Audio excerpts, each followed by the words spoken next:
าธุเด้ออันว่ากายานี้ให้มีแต่ความสุขสัพพทุกแนวใดให้หลีกหนีไกลเว้น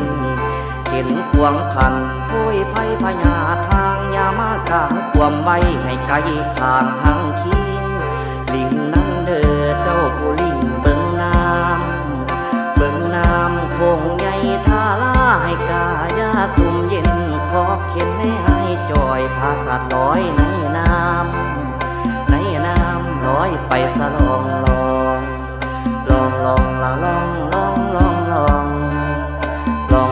ละลองละ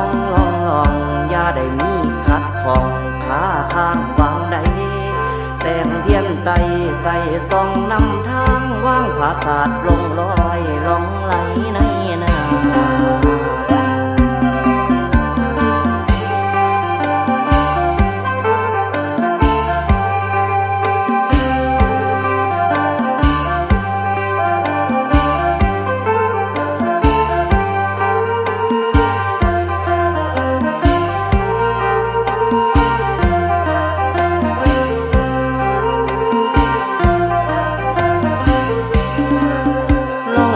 แม่น้ำโขงกว้างใหญ่เสนียดจันไหลให้ห่างกายกายาลอยแล้วอย่ากลับหลังหวนหาว่าเราเวทนาจะคืนเข้าสู่กายหมายใจตั้ง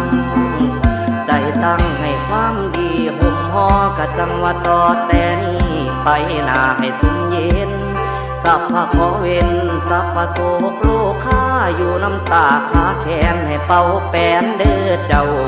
ความดีเขาเฮือนซ่านบานซองเงินทองไหลหลังล้นเจริญลุงหุ่งเฮือง